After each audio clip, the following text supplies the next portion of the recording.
Hello friends, কেমন আছেন সবাই? দুধ পান করা আমাদের শরীরের জন্য কতটা প্রয়োজনীয় খাবার সেটা তো আপনারা প্রত্যেকেই জানেন। তাছাড়াও যদি আপনি মার্কেট ঘুরে দেখেন তাহলে আপনি হাজারো রকমের খাবার দেখতে পাবেন যেগুলো দুধ থেকে তৈরি করা হয়েছে। আর এই দুধ পান করা যে শুধুমাত্র এখনই বেশি করা হচ্ছে এমনটা নয়, এটা বাপদাদার কাল থেকে চলে আসছে। যেহেতু এটা আমাদের শরীরের জন্য অনেক উপকারী খাবার, সে কারণে আমাদেরকে সবসময় জেনে শুনে খেতে হবে। আপনি হয়তো জানেন না, কিছুদিন আগে ফুড সেফটি অথরিটি অফ ইন্ডিয়ার রিপোর্ট থেকে জানা গিয়েছে আমাদের দেশের বেশিরভাগ দুধ পান করার যোগ্য নয়। আর যদি এরকমই রিপোর্ট হয়ে থাকে, আমরা এতদিন কি খাচ্ছি? আপনারা যারা বাজার থেকে দুধ কিনে খান তারা হয়তো বুঝতে পারবেন সেই দুধে কিছু না কিছু তো কমতি অবশ্যই থাকে। আর এই দুধ আমরা কোথায় থেকে পাচ্ছি সেটাও আমাদেরকে দেখতে হবে, না হলে আমাদের উপকারের জায়গায় অনেক বড় ক্ষতি হয়ে যাবে। সে কারণে সবসময় জেনে থাকা প্রয়োজন সেই সমস্ত নিত্য প্রয়োজনীয় খাবারগুলো খাবেন সেগুলো আসলে ফ্যাক্টরিতে কিভাবে প্রসেস করে আমাদের কাছে এসে পৌঁছায়। কারণ এখন মার্কেটে প্রত্যেকটি প্রোডাক্ট ডুপ্লিকেট ভাবে তৈরি করা হচ্ছে। বন্ধুরা, আমাদের দেশে প্যাকেটের দুধ পান করা প্রচুর পরিমাণে বেড়ে গিয়েছে। যদিও আমরা এটাকে সব থেকে বেশি সেফটি বলে মনে করি। সেটা কেন মনে করি ভিডিও দেখতে দেখতে বুঝতে পারবেন। আর এই সমস্ত তথ্য জানার জন্য দুধ প্রসেসিং এর একেবারে শুরু থেকে শেষ পর্যন্ত জানতে হবে। আপনারা হয়তো অনেকেই জানেন আমল এবং মাদার ডেয়ারি কোম্পানিগুলো তাদের নিজেদের থেকে দুধ প্রোডাকশন করে না। তারা গোটা ভারতের প্রত্যেকটি গ্রাম থেকে দুধ কালেক্ট করে। প্রতিদিন কৃষক তাদের বাড়ি থেকে দুধগুলোকে সমিতিতে নিয়ে গিয়ে দিয়ে আসে। আর এই সমিতিতে মেশিনের মাধ্যমে দেখা হয় দুধের কোয়ান্টিটি। দুধে যদি ফ্যাটের পরিমাণ কম থাকে তাহলে সেই দুধ নেবে না। সেই কারণে সবসময় ভালো মানের দুধগুলোকে কালেক্ট করা হয়।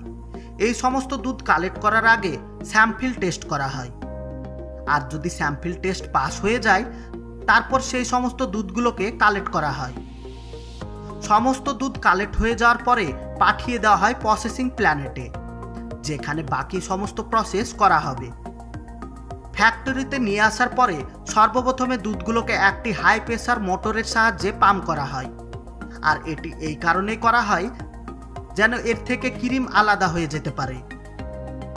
আর এর থেকে বিভিন্ন ধরনের প্রোডাক্ট তৈরি করা হয়, যেমন মাখন, ক্রিম, এই সমস্ত প্রোডাক্টগুলো। দুধ প্যাকেট করার আগে সর্বপ্রথমে এগুলোকে ভালোভাবে প্রসেস করতে হয়। এর মধ্যে সর্বপ্রথম পদ্ধতি হলো পেস্টারাইজেশন।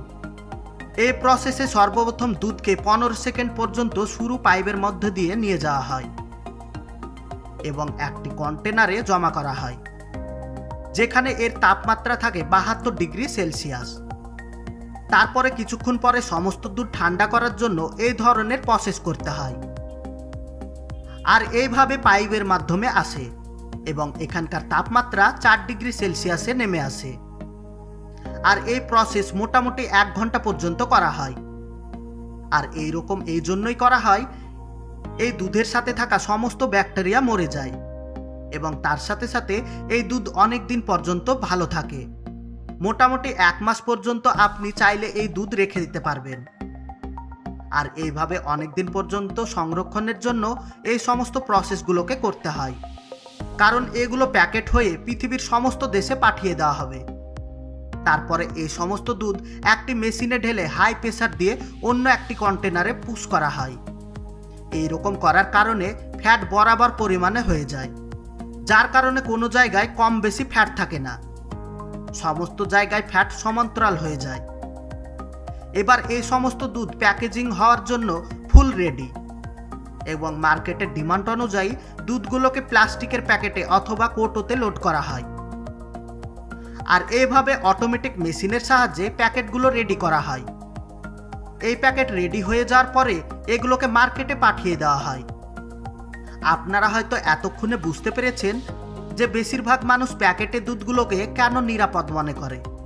সেই কারণে আমরা প্রত্যেকেই প্যাকেটের দুধ এখন সব থেকে বেশি ব্যবহার করে থাকি। এবার চলুন দেখে আসি আসলে সমস্যাটা কোথায়। এতক্ষণ পর্যন্ত যে সমস্ত প্রসেসিং দেখলেন, এই সমস্ত প্রসেসিং খুবই পরিষ্কার পরিচ্ছন্নভাবে করা হয়েছে।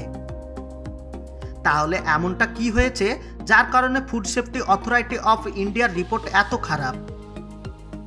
ফুড ডিভিশন থেকে যখন তারা ৭,০০০ স্যাম্পল টেস্ট করে তখন তারা এর মধ্যে অনেক ধরনের সমস্যা দেখতে পায়, যেটা ফ্যাক্টরির টেস্ট ধরা পড়েনি। সর্বপ্রথম যেটা ধরা পড়েছিল সেটি হলো অ্যান্টিবায়োটিকের মাত্রা। এই অ্যান্টিবায়োটিক গরুকে এজন্যই খাওয়ানো হয় যার কারণে দুধের কোয়ান্টিটি প্রচুর পরিমাণে বৃদ্ধি পায় এবং গরুর স্বাস্থ্যও ভালো থাকে, আর এভাবে প্রতিনিয়ত ভালো মাত্রায় দুধ দিতে পারে। কিন্তু দুধে অ্যান্টিবায়োটিক থাকার কারণে মানুষের শরীর খারাপ হতে পারে। তাছাড়াও অ্যান্টিবায়োটিকের সাথে সাথে দুধের মাত্রা বৃদ্ধি করার জন্য এর সাথে ফার্মান স্যাম্পল মেশানো হয়েছে, যেটা সেফটির কথা মাথায় নিয়ে আসে। এই রিসার্চে পাওয়া গিয়েছে প্রত্যেক একটি প্যাকেটে এই ধরনের অ্যান্টিবায়োটিকের মাত্রা অনেক বেশি মাত্রায় ছিল। এতক্ষণ পর্যন্ত মোটামুটিভাবে মানিয়ে নেওয়া যেত, কিন্তু একটার পর একটা ডেঞ্জারাস জিনিস ধরা পড়তে লাগলো। এই সমস্ত জিনিসের মধ্যে একটি জিনিস কমন ছিল, এর মধ্যে এক বিশেষ ধরনের কেমিক্যাল পাওয়া গিয়েছিল, যেটা হলো আলফা টক্সিন। সর্বপ্রথমে আপনারা এটা জেনে নিন, আলফা টক্সিন এমন একটা কম্পাউন্ড যেটা খারাপ চারা খাওয়ার ফলে গরুর শরীরে উৎপন্ন হয়, আর মানুষের শরীরে এই ধরনের জীবাণুর কারণে ক্যান্সার পর্যন্ত হতে পারে। খারাপ চারা খাওয়ার ফলে এবং নোংরা আবর্জনা জায়গায় থাকার কারণে এইরকম প্রবলেম সব থেকে বেশি দেখা দেয়। সমস্ত মানুষ তাদের গরু খোলা জায়গায় ছেড়ে দেয়, আর সেই সময় অনেক গরু আছে যারা বাইরের নোংরা আবর্জনাগুলোকে খেয়ে নেয়, অথবা কোনো কোনো সময় দেখা গিয়েছে নোংরা জায়গায় গরুগুলোকে দেখতে পাওয়া যায়। ফুড সাপ্লাই ডিভিশন সমস্ত রকমের খাবার চেক করে দেখে। আপনি ভাবতেও পারবেন না এমন কিছু কোম্পানি আছে যারা তাদের প্রোডাকশন অধিক মাত্রায় করার জন্য প্যাকেটের জিনিসেও এখন ভেজাল মিশিয়ে রাখে। এবং বড় বড় কোম্পানি আছে তাদের প্রোডাক্ট মাখন, ঘি এবং দুধ প্রোডিউশন করতে এইরকম কিছু কেমিক্যাল ব্যবহার করে। লাখ লাখ টাকার ইনকাম করার জন্য কোনো কোনো সময় এর সাথে সোয়া মিল্ক ব্যবহার করা হয়। এবার হয়তো আপনি ভাবছেন এই সমস্ত দুধ বাদ দিয়ে আপনি খোলা দুধ পান করবেন, কিন্তু আপনি কি জানেন এটা আরও বেশি মারাত্মক হতে পারে? কারণ এই রিপোর্টে অনেক খোলা দুধের স্যাম্পল নেওয়া হয়েছিল, আর এই সমস্ত রিপোর্ট অনুযায়ী এদের বাস্তবতা আরও খারাপ। প্যাকেট ছাড়াও এই সমস্ত খোলা দুধে সেই সমস্ত ডেঞ্জারাস কেমিক্যালগুলো পাওয়া গিয়েছে যেখানে পেস্টারাইজেশনের মতো অনেক প্রসেস অ্যাপ্লাই করা হয়, কিন্তু খোলা দুধে সেই রকম কোনো সুবিধা নেই। তাছাড়াও খোলা দুধ বিক্রি করা মানুষ পরিষ্কার পরিচ্ছন্নতার দিকে বেশি নজর রাখে না। যেহেতু এখানে কোনো রকম পরীক্ষা সরকার করে না, সেই কারণে বেশি মুনাফা করার জন্য তারা পশুকে অনেক ধরনের ইনজেকশন এবং মেডিসিন খাওয়িয়ে থাকে। একটি রিপোর্ট অনুযায়ী এটা জানা গিয়েছে গোটা পৃথিবীতে 22% দুধ শুধুমাত্র ভারতেই প্রোডিউশন করে থাকে, যেগুলো এখানে শেষ হয়ে যায়। যদি আপনার দুধ প্রত্যেক দিন প্রয়োজন হয় তাহলে আপনি সেই সমস্ত স্থান থেকে দুধ নেন যেখানে আপনি বিশ্বস্ত, আর যদি পারেন তাহলে দেখে শুনে নেবেন। তাছাড়াও যারা গ্রাম অঞ্চলের দিকে থাকেন তারা এইরকম ডেঞ্জার দুধ পান করে না, কিন্তু যারা শহর এলাকায় থাকেন এবং যারা বেশি মাত্রায় প্যাকেটের দুধ পান করে তাদের দুধ একটু বেশি ঝুঁকিপূর্ণ হতে পারে।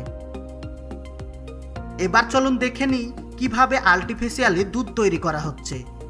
আর এই দুধগুলো দেখতে একেবারে অরিজিনাল দুধের মতো। যদি আপনাকে এই ধরনের দুধ পান করানো হয় তাহলে আপনি বুঝতেই পারবেন না কোনটা আসল এবং কোনটা নকল। আসলে এটা কিভাবে তৈরি করে? মার্কেটে এক ধরনের অ্যাডিনাল কেমিক্যাল পাওয়া যায়, আর এটা যদি সাধারণ পানিতে মেশানো হয় তাহলে সেই পানি সাথে সাথে সাদা রঙের রূপ ধারণ করবে। আর এটি হলো আর্টিফিশিয়াল মিল্ক তৈরি করার মেন উপাদান। শুধুমাত্র সেই কেমিক্যাল দেওয়া হয় এমনটা নয়, এর স্বাদ দুধের মতো করার জন্য এর সাথে মেশানো হয় মিল্ক পাউডার, আর সেই কারণে কোনো মানুষ এই দুধের কোনো পার্থক্য বুঝতে পারবে না। কিছুদিন আগে একটি রিপোর্টে জানা গিয়েছে ভারতের বেশিরভাগ মানুষ এই দুধ পান করে থাকে, কিন্তু এগুলো যাচাই করা আমাদের সাধারণ মানুষের পক্ষে সম্ভব নয়। সেই কারণে আমরা এটাও বুঝতে পারি না আসলে কোনটা সঠিক এবং কোনটা ভুল। এই সমস্ত মানুষ শুধুমাত্র পয়সার কারণে সাধারণ মানুষকে এইভাবে কেমিক্যাল খাওয়াচ্ছে, আর দুধ সব থেকে বেশি বাচ্চাদের খাওয়ানো হয়। আর সেই কারণে এখন ছোট ছোট বাচ্চাদের সব থেকে বেশি রোগ দেখা দেয়। সেই কারণে যতটুকু পারবেন যাচাই করে দুধ সংগ্রহ করার চেষ্টা করবেন। আর যদি আপনার বিশ্বস্ত স্থান থেকে দুধ নিতে পারেন তাহলে তা আর যাচাই করার কোনো প্রয়োজনই নেই।